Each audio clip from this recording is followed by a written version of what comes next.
वालेकुम जी, उम्मीद है सब लोग ठीक होंगे, खैरियत से होंगे। आज हम एक दफ़ा फिर गवर्नमेंट गर्ल्स हाई स्कूल हम सिंगोला में मौजूद हैं। उसकी बिल्डिंग तो नहीं कह सकते, उसके शेड में मौजूद हैं, जो लोगों ने अपनी मदद के तहत नया जाने का दो मकसद हैं। सबसे पहला मकसद तो ये अशमल सहर जो स्कूल की बच्ची है, जो हमारी भतीजी है, कलीम साहब की साहबजादी है, उसको मुबारकबाद पेश करते हैं, जिसने इस जगह पे पढ़ते हुए इतना बेहतरीन रिज़ल्ट लिया है। इस जगह का मकसद ये नहीं है कि सिर्फ ये खंडर, ये शेड जो है, इसके अलावा क्या वजह है? इसके अलावा ये वजह है कि आप हैरान होंगे कि इस स्कूल में 17-18 वैकेंसीज़ जो पोस्टें होती हैं टीचिंग स्टाफ की, बजाय उसके सिर्फ 5 हैं। 5 यहाँ पे मौजूद हैं और बाकी 13 खाली पोस्टें पड़ी हुई हैं।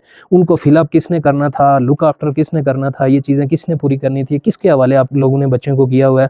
और ये मुबारकबाद इस स्टाफ को जो 5-6 टीचर्स को लेके जो प्रिंसिपल साहब हैं, वो इतना बेहतरीन रिज़ल्ट वो निकालने में कामयाब हुई हैं।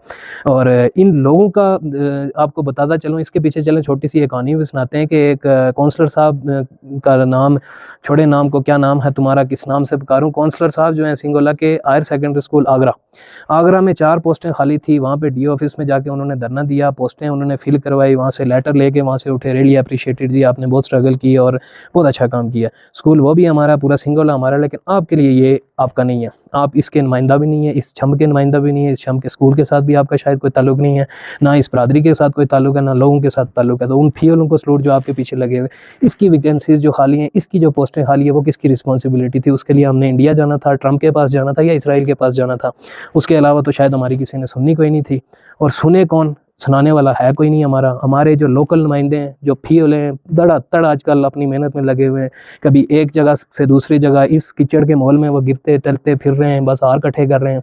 और किसी के शायद बारिश में गिले हुए होंगे, वो भी सुखा रहे होंगे। उनका क्या काम था? ये पोस्टें किसने फिल करवानी थी? इसकी बात किसने करनी थी? क्या 4 के लिए धरना हो सकता था? ये 17-18 के पोस्टों वाले स्कूल में 13 टीचर्स, कितनी शार्ट हैं? 13 टीचर्स शार्ट हैं, जिसमें एलिमेंट्री 8 और 5 सीनियर टीचर्स जो शार्ट हैं। हाई स्कूल है, शम हाई स्कूल है, सॉरी गर्ल्स हाई स्कूल, तो उसमें एक सीनियर टीचर है, वो किस तरह बड़ी क्लासेस को मैनेज करती है? एक टीचर कर सकती है? पॉसिबल ही नहीं है। इसका मतलब छोटी क्लासेस की टीचर्स ही उनको पढ़ा रही हैं। ये तो सलूट है उस प्रिंसिपल साहिबा, इन पूरे स्टाफ को जो इस सारे चीज़ को मैनेज कर रहे हैं। लेकिन करेगा कौन? ये पोस्टें किसने फिलअप करवानी थी? ये इन्हीं फ्यूलों का काम था या इन्हीं काउंसलर साहब का काम था, जो एक स्कूल के लिए करवा सकते थे, क्या दूसरे के लिए नहीं करवा सकते थे? किसी ने कोई स्ट्रगल की है इसके बारे में? इसके बारे में किसी ने कोई बात की हो? किसी के कोई भी नहीं करेगा। क्यों नहीं करेगा? क्योंकि यहाँ पे जो लोकल फ्यूल हैं, तालीम से उनका कोई ताल्लुक ही नहीं है। अगर तालीम होती तो वो फ्यूल होते, और अगर तालीम होती तो वो इन चीज़ों के ऊपर फोकस करते बजाय काले पैप के रूल्स के ऊपर। और ये एक और मुबारकबाद इसलिए दूंगा इस टीचिंग स्टाफ को कि जो रावलाकोट से आती हैं गाड़ी, आजकल ये इस दौर में भी वो कम से कम आधे से पौना घंटा वो पैदल ट्रैवल करती हैं। इस रोड की आपने वीडियो देखी होगी, वहाँ पे कोई गाड़ी वाला आने के लिए अब तैयार ही नहीं है, क्योंकि रोड की कंडीशन ऐसी है, वो रिकंडीशन भी हो चुकी है, रिपेयर भी हो चुकी है, जेब में भी पैसा जा चुका है, उसकी कंडीशन नहीं है कि वहाँ पे कोई गाड़ी वाला आ सके।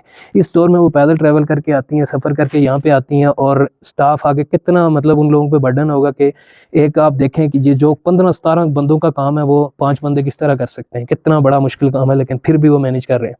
तो लोग हमारे जो हैं, उनको तो दोनों हाथों से सलूट है, जो आजकल फिर हारों का सिलसिला शुरू हुआ है। तो खुदा का वास्ता है, अपनी इन चीज़ों के ऊपर तवज्जो दें, इनके पीछे आंखें बंद करके आप ना लगे रहें, हार एक दूसरे को पहना के खुश हो जाएं जो आपको हार पहनने से मिलना है। प्रायोरिटीज़ आपकी क्या है? काले पैप के रूल। अगर आपकी प्रायोरिटीज़ ये ना हो, इन चीज़ों के ऊपर आपका फोकस हो, तो ये पक्की बिल्डिंग भी होती। 2005 का ज़लज़ला बहुत दूर की बात हो चुकी है, वो एक हिस्ट्री हो गई है। ये बिल्डिंग भी आपकी पक्की होती है, ये स्टाफ तो, ये तो कोई बात ही नहीं थी ना। लेकिन आपकी प्रायोरिटीज़ क्या है? काले पैप का रूल, हार लगाना, किसी के साथ बैठ के तस्वीर बनाना, किसी के साथ सलाम लेना, किसी के मुंह से अपना नाम सुनना। किसके मुंह से? अपने लीडर साहब के मुंह से। और आजकल आप जो गलियां तो इधर खैर कहाँ पे हैं, महल्लों में जो आप लोगों के चक्कर लगा रहे हैं, तो थकते भी नहीं आप इस काम में। बाकी घर के कामों में शायद आप थक जाएं, लेकिन हार आप इकट्ठे करने में थक नहीं रहे। तो शर्म तुमको मगर नहीं आती तो आएगी भी नहीं। खैर, तो आप लोगों से रिक्वेस्ट जरूर है कि यार, ये जो लोग आपके पास आ रहे हैं, कम से कम इनसे सवाल तो पूछें कि आज तक आपने किया क्या है। इन रोड्स के ऊपर जो वोट मांगने आते हैं, उनसे खड़े होकर पूछें तो सही, सर कोई एहसास हुआ है इस रोड के ऊपर सफ़र करने में? यहाँ पे कोई मरीज़ जिसको सीरियस कोई बीमारी या कोई अटैक या कोई इस तरह की सिचुएशन उसकी बन जाए जिसमें फौरी हॉस्पिटल पहुँचाना हो, यहाँ पे मुमकिन ही नहीं है। बस कब्र की तैयारी करने वाला काम है।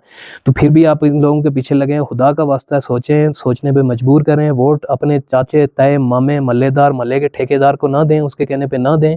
वोट अपनी मर्जी से दें और अपनी मर्जी इस तरह से बनाएं कि बैठ के सोचें किसका क्या काम है, किसने क्या किया, किसकी क्या कारकर्दगी, हम किसके पीछे किसके लिए जाएंगे। इसलिए अपने फैसले आप खुद जब तक नहीं करेंगे तो ये लोगों ने आपको इसी तरह बत्ती के पीछे लगाई रखना और आप भी लगे ही रहेंगे। बहुत शुक्रिया, अल्लाह हाफिज़।